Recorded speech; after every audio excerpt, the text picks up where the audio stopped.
നമസ്കാരം. Indo China അതിർത്തിയിൽ നുഴഞ്ഞുകയറി Indian അതിർത്തി പ്രദേശങ്ങൾ കുറച്ചായി പിടിച്ചടക്കാൻ ശ്രമിച്ചുകൊണ്ടിരിക്കുന്ന ചൈന ഇപ്പോൾ ഇന്ത്യയുമായി നല്ല നയതന്ത്ര ബന്ധം കാത്തുസൂക്ഷിക്കുവാൻ വേണ്ടി ഇന്ത്യയുടെ പിന്നാലെ കൂടിയിരിക്കുകയാണ്.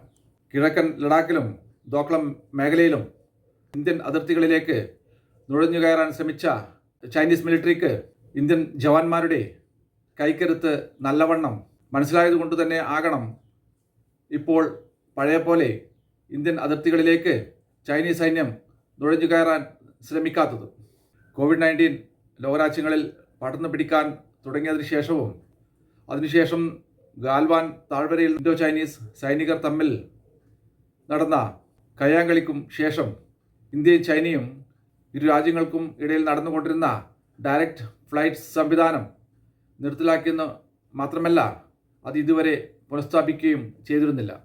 ചൈനയിൽ നിന്നും ഇന്ത്യയിലേക്ക് ഡയറക്റ്റ് ഫ്ലൈറ്റുകൾ ഓപ്പറേഷൻ പറ്റാത്തത് മൂലവും അതുപോലെ പല ചൈനീസ് കമ്പനികൾക്കും ഇന്ത്യയിൽ ഇൻവെസ്റ്റ് ചെയ്യാൻ നിരോധനം ഏർപ്പെടുത്തിയത് മൂലവും ചൈനീസ് കമ്പനികൾക്ക് അതിവേഗം വളർന്നു വരുന്ന ഇന്ത്യയിൽ അവർക്ക് പണം നിക്ഷേപിക്കുവാൻ സാധിക്കുന്നില്ല.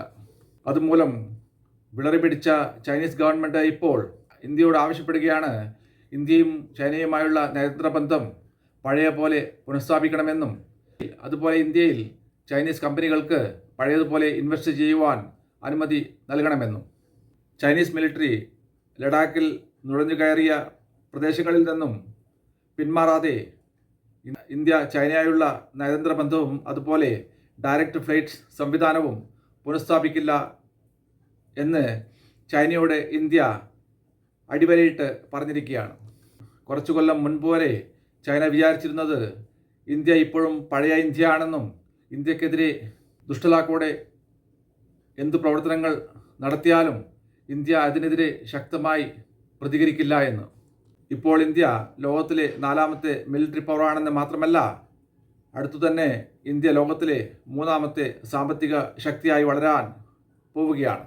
അങ്ങനെയുള്ള ഇന്ത്യയുമായി ചൈനയ്ക്ക് പഴയ പോലെയുള്ള നയതന്ത്ര ബന്ധം പുനഃസ്ഥാപിച്ചില്ലെങ്കിൽ അത് അവർക്ക് തന്നെ ഭീമമായ സാമ്പത്തിക നഷ്ടമാണ് വരുത്തിവെക്കാൻ പോകുന്നതെന്ന് ചൈനീസ് ഗവൺമെൻറ്റിന് നന്നായി അറിയാം.